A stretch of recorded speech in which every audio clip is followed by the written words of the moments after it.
Hello and welcome back to Infamous Indie. I'm your host, That Dead Girl, and if this is your first time joining me here, basically what I do is I sit down with you all and I share with you a true crime story from my home state of Indiana. And as some of you may have noticed, I haven't uploaded anything in a few weeks now. Unfortunately, I have been fighting off a cold, a very bad one at that. And as some of you may know, I am actually a teacher during the day, so unfortunately, I tend to pick up a lot of germs from my students, and it's definitely that time of year.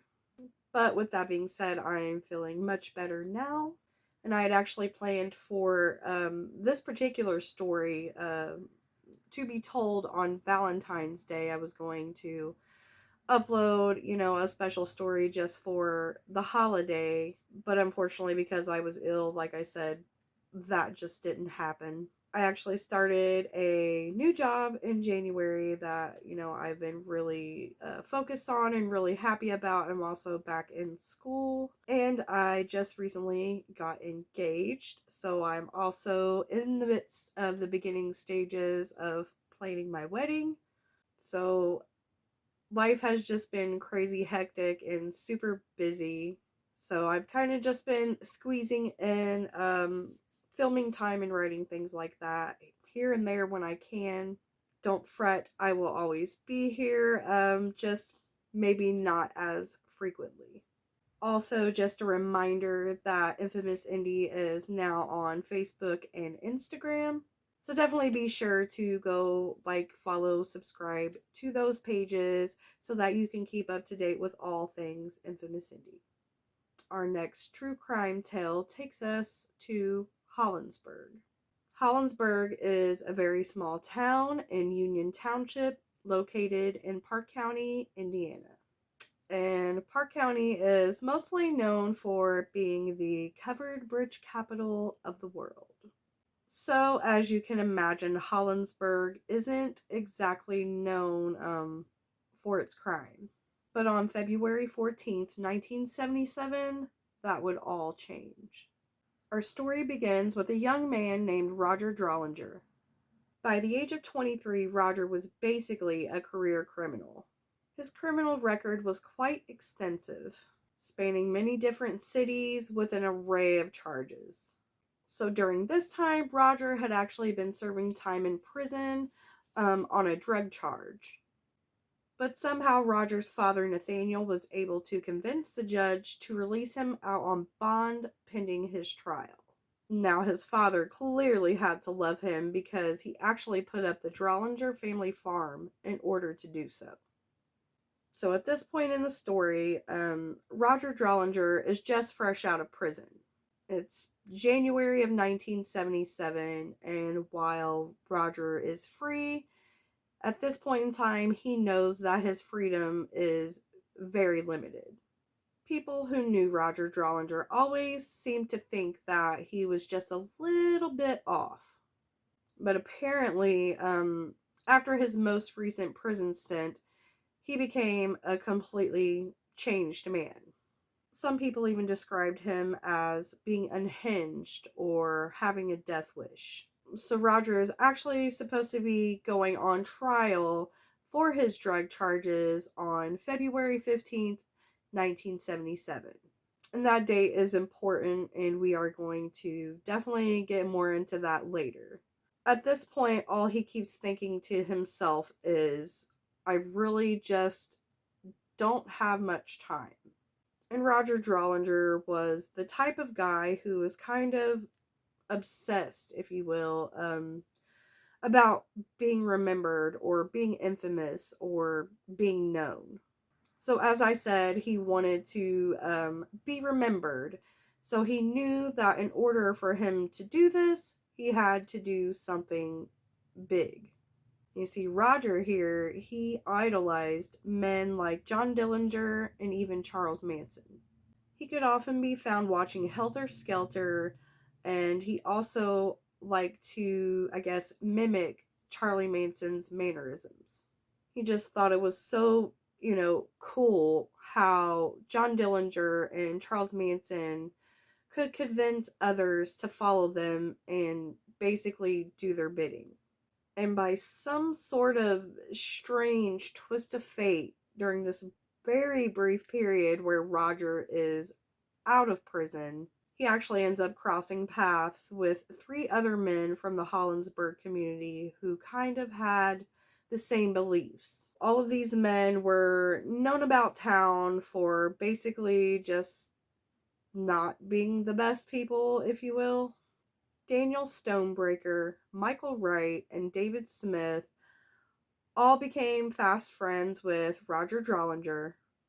So these 4 men start hanging out together, and they kind of, I guess, considered themselves to be a gang, with Roger Drollinger, of course, as their leader. The 4 men would get together and commit petty crimes and were known to all residents of Hollandsburg as being bad news. One resident even recalled a time where these 4 dudes were basically throwing cinder blocks off of an overpass at oncoming cars. Like, what was the reason behind this?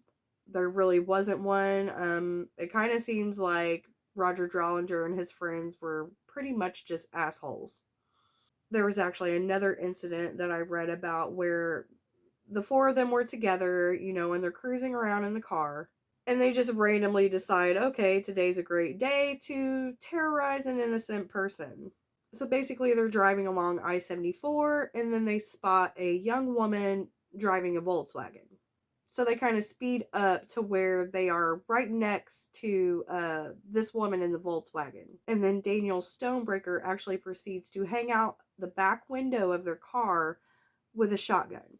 So he has this shotgun and he's pointing it directly at this young woman, and all the while he's taunting her and pretending like he's going to pull the trigger. And while all of this is happening, Roger Drollinger is driving, and all the other men in the car, they're actually screaming at this woman and trying to run her car off the road. And it's crazy because reading about this, and all of their crimes, there never seemed to be any rhyme or reason to it. It was basically just for the fun of it or just for the hell of it. I guess, for them, it was just a typical day of fun. The Drollinger gang was also known for committing this string of home invasion style robberies. They would basically break in, take whoever was home hostage, and then scrounge around the house for whatever cash or valuables that they could find. And it said that, they would taunt the victims, rough them up a little bit, but nobody was ever seriously injured or killed. So with that being said, obviously, these 4 young men are going nowhere pretty fast. And I'm going to take a wild guess here and assume that Michael Wright, David Smith, and Daniel Stonebreaker were very impressionable young men because they were basically willing to do whatever Roger Drollinger told them to do. We talked a little bit about Roger's obsession with Charles Manson. So basically, in his mind, he was trying to stage these robberies in the style of the Tate Labianca murders. But as I said, the only element missing from these petty robberies or whatever was the actual murdering part. And then Roger says it was basically like a light bulb went off in his head. What would it be like to kill someone? And as it turns out, Daniel Stonebreaker, Michael Wright, and David Smith, all 3 shared that same curiosity. And it was then that the Drollinger gang decided that they should make a pact. And each of the men cut the palms of their hands and they took a blood oath. Each of them promised that they would take the life of another human being, and that if should one of them happen to fail, then the other gang members would kill them instead. So the reasons for killing are quite simple. They really just wanted to know what it would be like. And just 2 weeks after these men took a blood oath, they began to put their plan into action. All four men obtained shotguns in Crawfordsville, Indiana, and they would actually go on to alter those weapons and basically turn them into sawed-off shotguns. And in the days leading up to their crime, it's said that Roger Drollinger even took the life of a German shepherd just to show the other members of the gang how meaningless life was and how easy it was to end it. He really just wanted to ensure that the other men were just as serious about this as he was, because in his mind at this point, there's no turning back. The Drollinger gang rents a car and they proceed to cruise around the western Indiana countryside in search of victims. And it's on this drive where they come across a property near Raccoon Lake. They spot a double-wide trailer, which appears to have two fairly new vehicles parked out front. So I guess upon seeing these vehicles, Roger Drollinger got the impression that whoever lived in this double-wide trailer could possibly have a substantial amount of money. But that was the deciding factor in this. So they decide that this double-wide trailer is going to be their target. So the gang proceeds to park their car a little ways up the road as to not be seen. And it's there where they wait for the perfect moment to strike. Shortly after midnight, Keith Spencer exits the trailer to begin his 45-mile drive to his job in Indianapolis. The Drollinger gang says that, it's time to strike. They see this as a huge opportunity, so they exit the vehicle and begin to creep up towards the trailer. Now, normally when the gang would commit their crimes, it said that they wore bandanas to cover their face. So as they begin creeping up towards this trailer, Daniel Stonebreaker actually reaches into his pocket and pulls out a bandana and starts to cover his face. And it's said that in that moment, Roger Drollinger actually stops him and tells him that there's no need to cover their faces because nobody was making it out alive on this night. As they get closer to the trailer, Roger Drollinger actually takes it upon himself to cut the power to the trailer as well as the phone lines. So Michael Wright and David Smith begin to enter the trailer from a back entrance. And Roger Drollinger and Daniel Stonebreaker actually kick in the front door. And as they enter the trailer, they find Betty Spencer and 3 of her children. And they are shining these flashlights into their faces, blinding them. So at this point, everything seems to happen pretty quickly. Betty and her 3 sons are then instructed to lay flat on the floor with their hands behind their heads. Not even a second later, the gang actually hears a car pull up outside. And it turns out to be Betty's oldest son, Greg, who just so happens to be returning home from work. As he entered the home, he was greeted by Roger Drollinger pointing a sawed-off shotgun at him. He was then instructed to lay down on the floor and place his hands on his head, just like the others.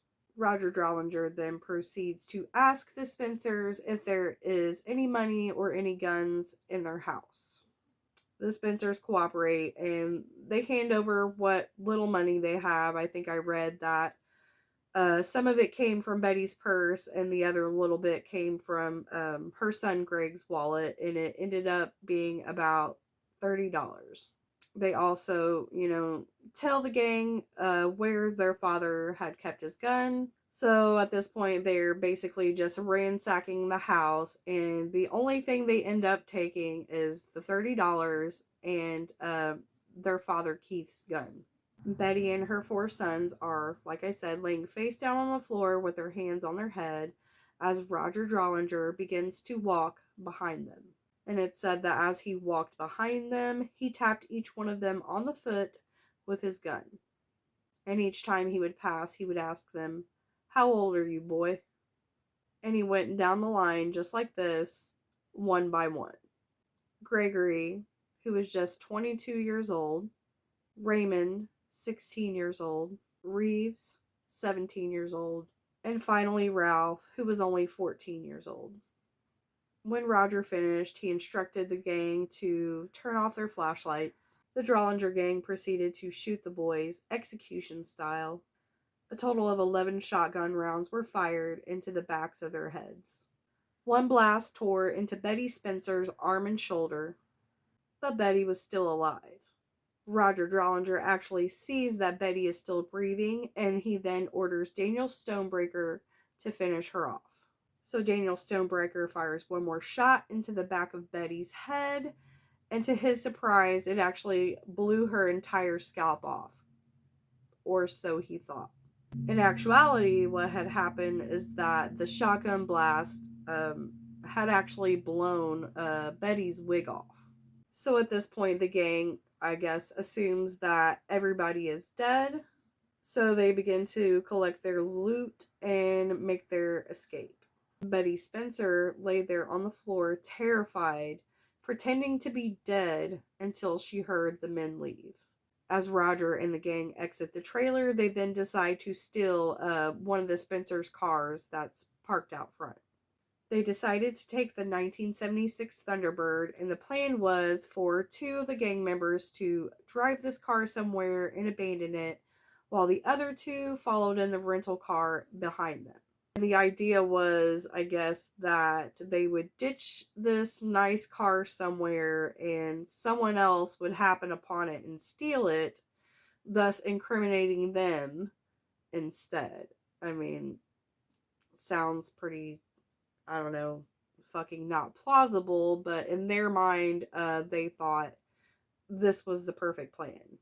And it said that, they basically thought this was hilarious. They laughed about it, just the thought of somebody else taking the fall for what they had done.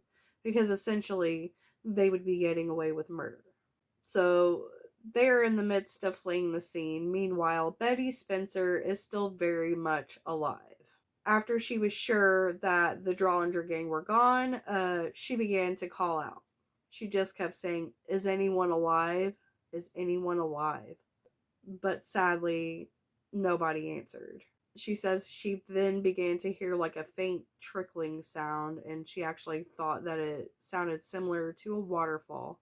But then she realized it was actually the sound of blood rushing out of her children's bodies next to her on the floor.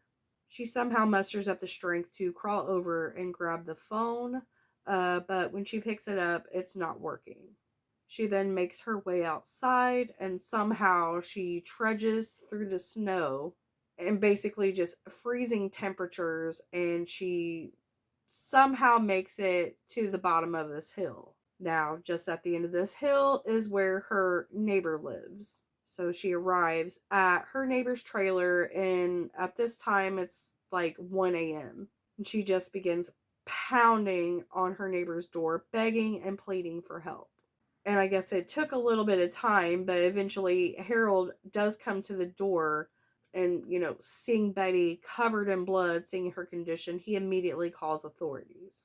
So back to the Drollinger gang. They've, made their exit, and at this point, they think, they've gotten away with murder.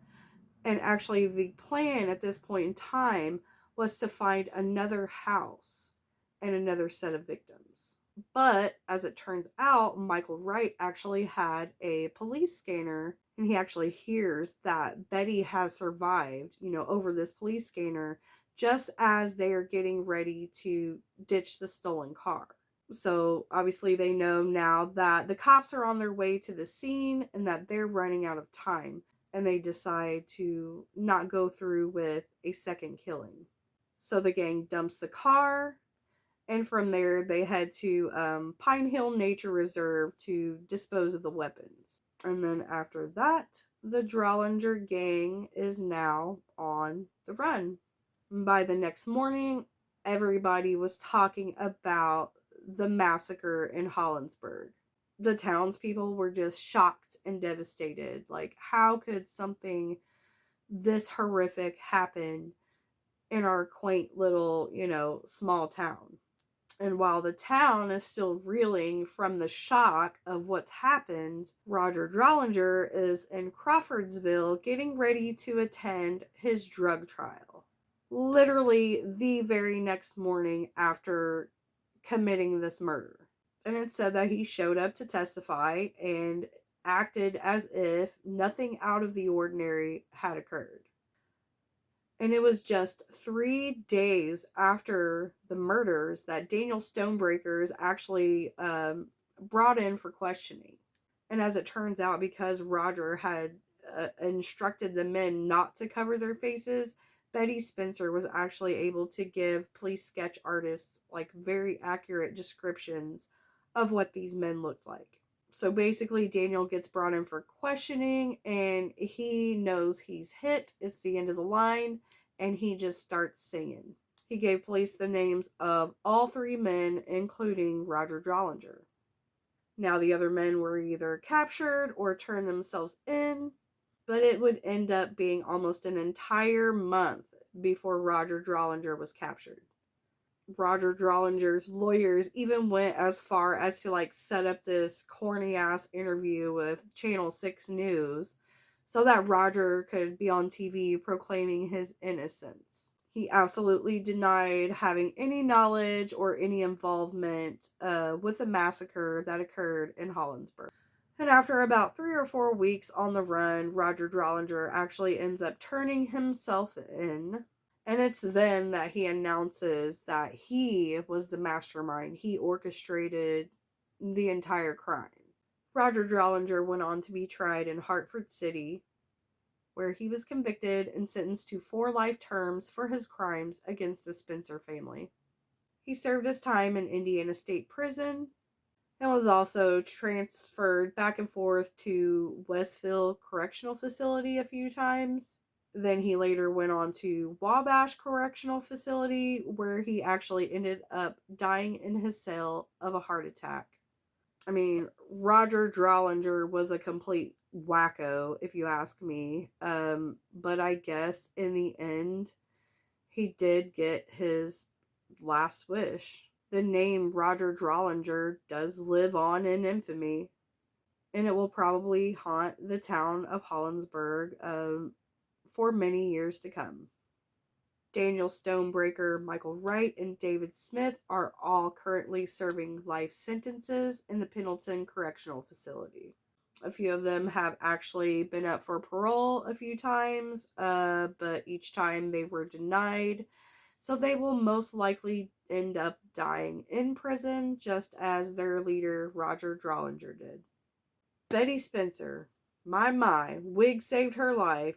She actually went on to be the sole survivor of the Hollandsburg Valentine's Day Massacre. She would later go on to become an advocate for victims' rights, and she created the Park County Victims Advocate Foundation. Betty went on to live a very impactful life, and she actually ended up changing 56 Indiana state laws, which, when you think about it, is pretty incredible. And sadly, Betty went on to pass away in the year 2004 at the age of 71. And that brings us to the end of our story. And I did want to mention that I am hard at work on my next stories. I will be working on a piece about Larry Eiler, who some of you may know as the Highway Killer. I've also been digging into the weirder side of Indiana history, and I'm hoping to start a new companion series to go along with Infamous Indy, and it's basically just going to be focusing on all of the cryptids from our lovely state. So definitely be on the lookout for those in the coming weeks. And as always, don't forget to stay spooky, keep it creepy, and watch your back out there because it's a crazy fucking world.